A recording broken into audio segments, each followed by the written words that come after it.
Okay, everyone, let's take a look at the blood vessels of the upper limb. We've got two images here, one of the arteries and one of the veins. So things are a little simpler in this unit than if you've looked at like blood vessels of the lower limb, a little more complicated.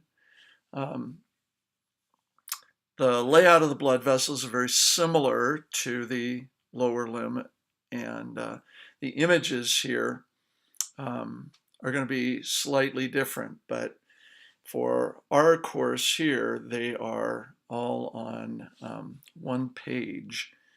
So you should have page 109 from the anatomy coloring book. And let's first look at the arteries then. So starting up in the neck and the thoracic area, we're seeing arteries that are basically coming from the heart.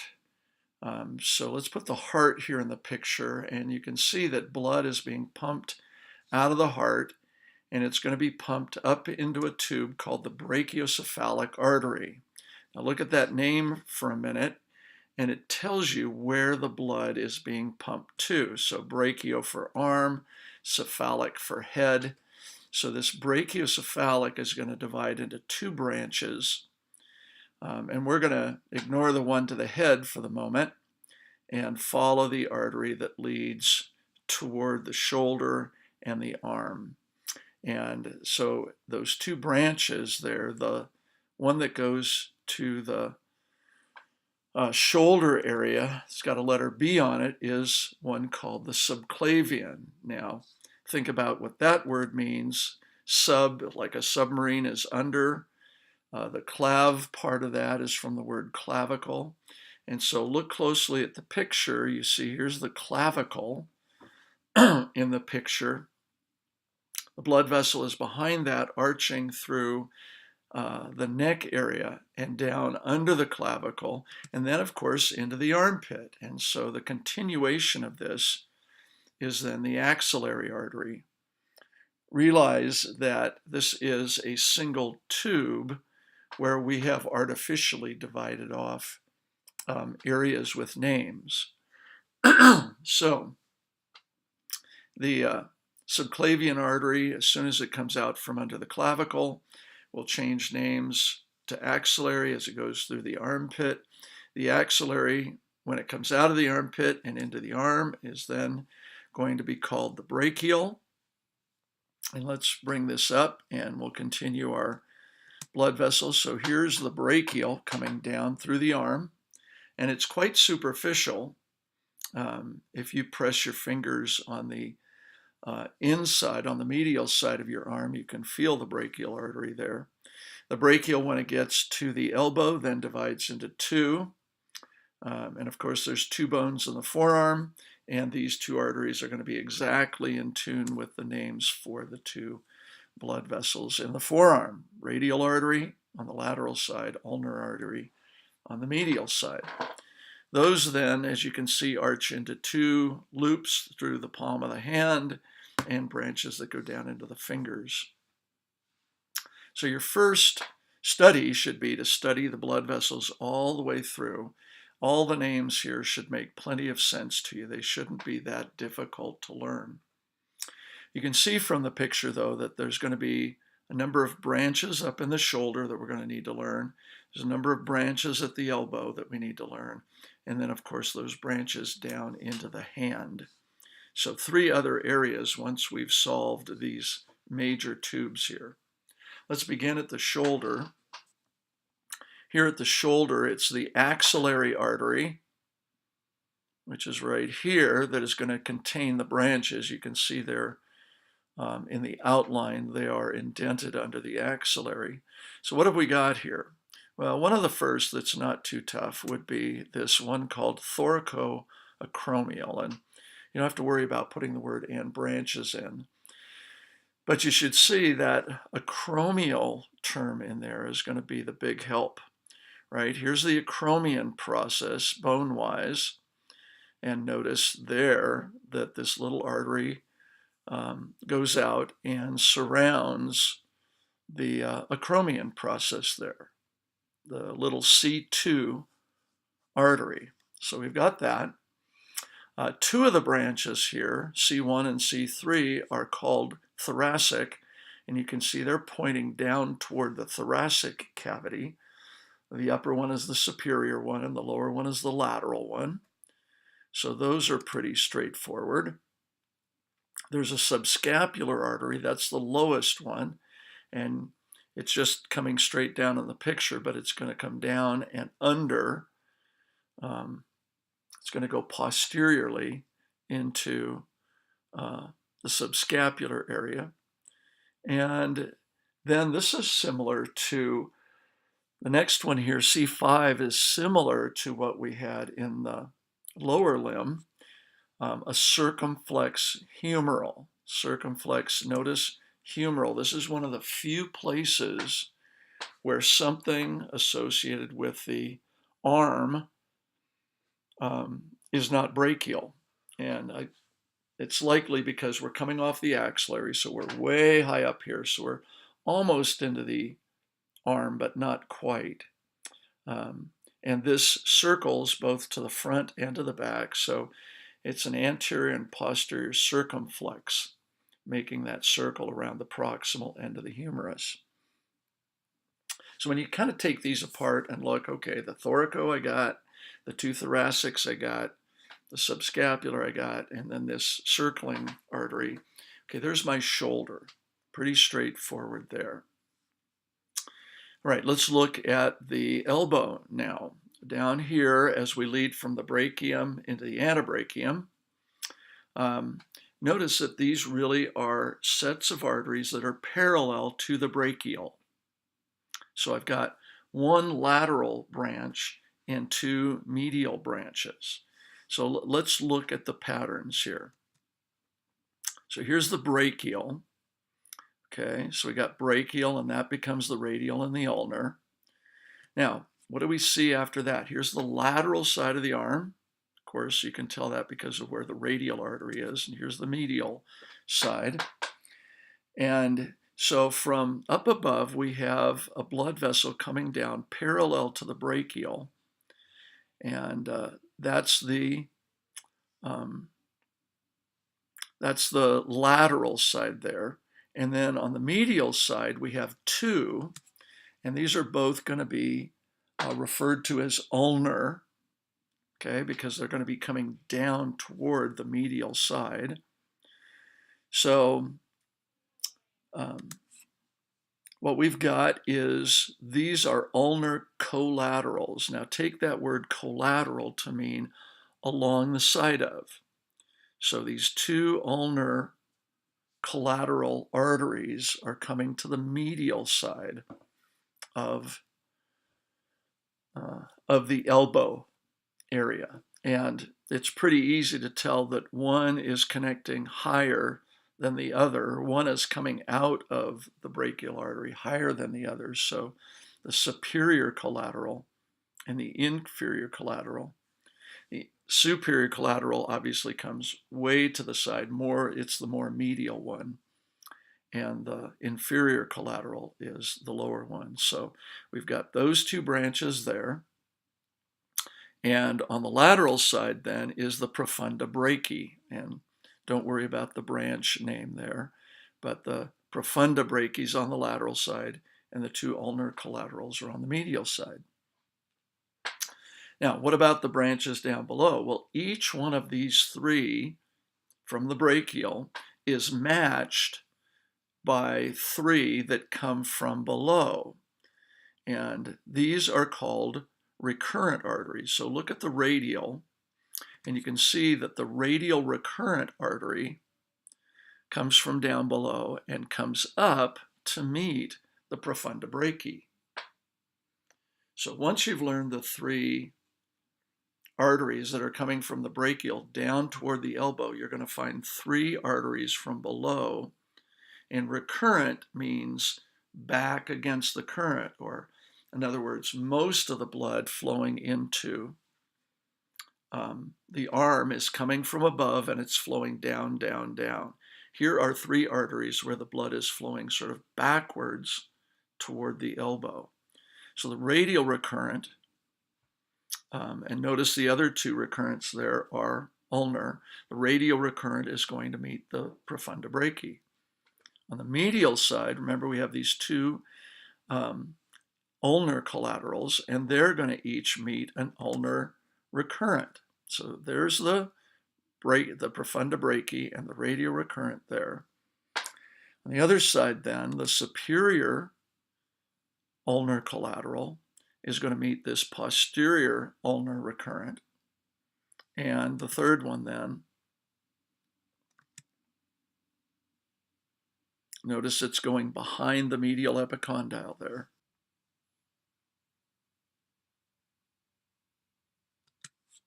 So inferior ulnar collateral is going to meet the anterior ulnar recurrent. So the three from the brachial area meet the three that come from below. And if you compare those up, look at the reason for the names so that the names make sense to you. And then figure out how you're going to name them. And you can see with the two recurrents, the posterior ulnar recurrent goes behind the medial epicondyle, thus posterior. Anterior ulnar recurrent meets the inferior ulnar collateral, and it's going anterior to that medial epicondyle. So that little detail in there should help you match those up and see how they all fit. So hopefully you've got the 6 blood vessels, the 6 arteries in the elbow area that are important there.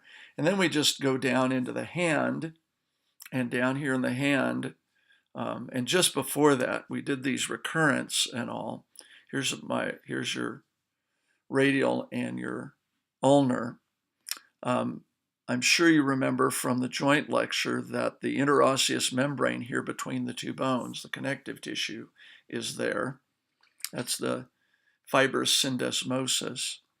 But notice that there's a little artery that feeds off the ulnar that goes right into that, and it takes its name from the interosseous membrane. So here is the common interosseous artery right here going into that interosseous area.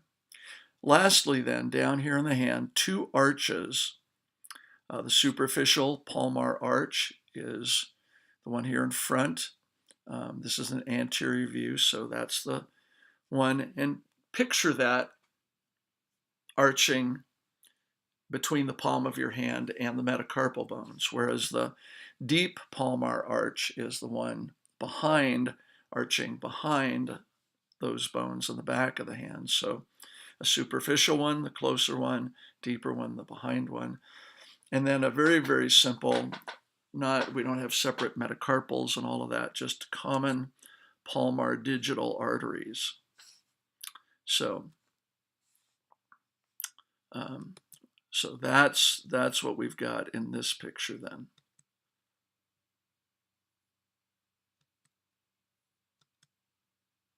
Okay, and just let me run through that again. I just kind of switched that fairly quickly. So there's your common palmar digital arteries right there. Okay, so that then is all of the arteries. Get the basic plan of the tubes flowing all the way down to the hand, then add the shoulder, add the elbow, and add the hand, and you're in good shape. Let's take a quick look at the veins then.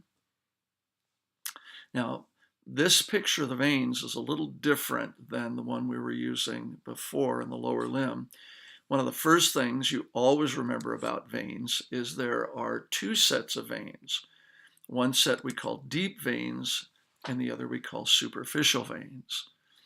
And the difference is that the deep veins, every deep vein parallels one of the deep arteries.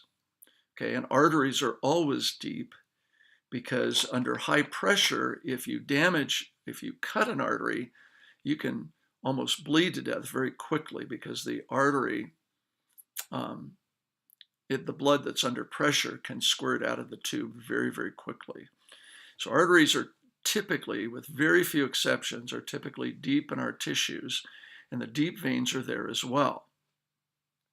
Superficial veins are a second set that are located between the skin and the muscle of our body. You can see them typically through the skin. Anytime you see sort of a little ridge, or you see some blue color of some tubes underneath, those are the superficial veins. Now, what about this vein picture that we have here?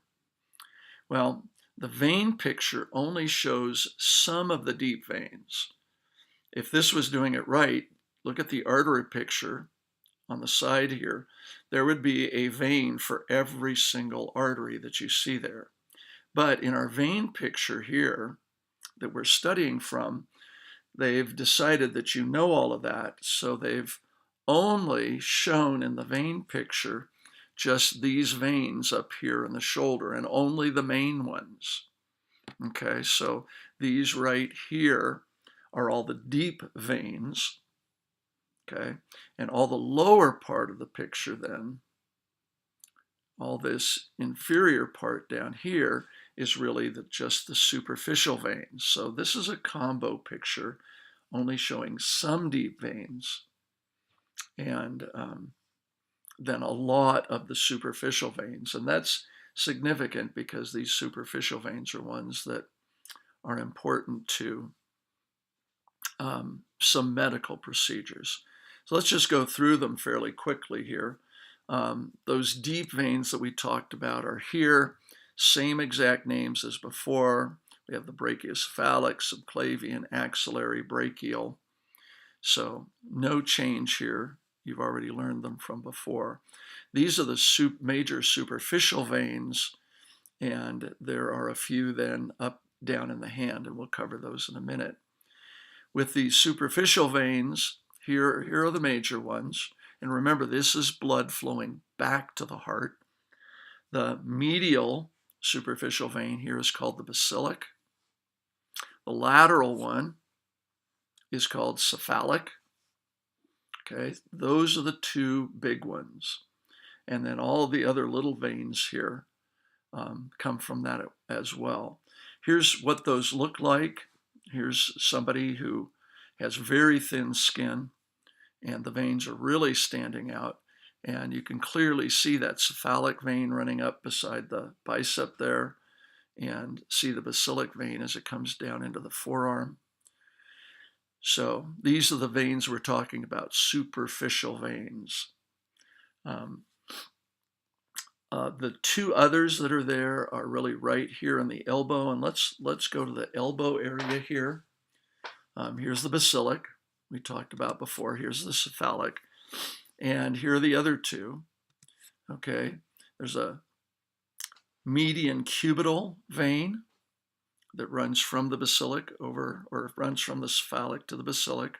Remember, blood is flowing back toward the heart. And there's a median vein of the forearm, and this is going down into that interosseous area. So these four are the primary ones, and you can see lots of other little branches there. We're not going to worry about those or put names to those as such.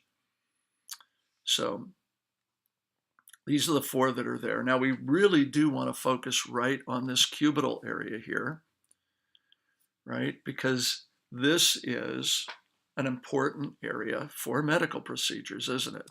And of course, we're talking about drawing blood for blood tests called phlebotomy, or even if you're giving blood, if you're donating blood to help people who are in the hospital having surgery, then this is the area that they do that. And anybody that's doing this process is, you put a tourniquet, like you see in the picture, on the arm.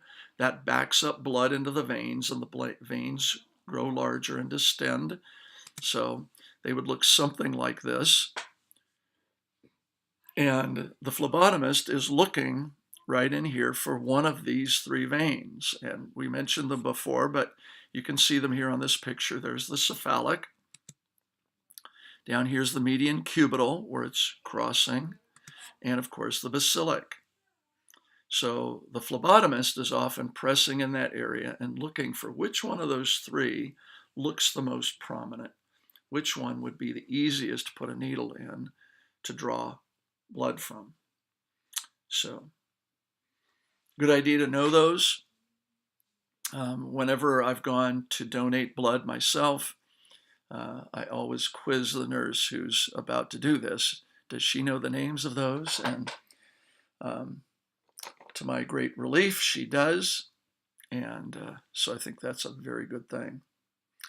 So that's that cubital area. These are the 4 superficial ones that you distinctly want to know, and know them all the way up into the brachium, the basilic and the cephalic.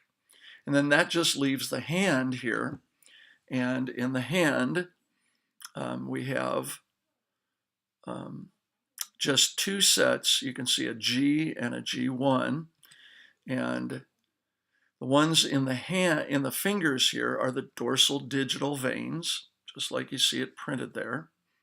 Those are the ones in the fingers. The digital term is there. The ones in the hand here are going to be listed as the dorsal network veins. So use that dorsal for both, dorsal digitals and dorsal network. Okay? And so that's basically it. Here's the page that you're studying from with all the things listed. You know how to interpret the vein diagram now, and hopefully you can do very well on that. So happy studying. Away you go.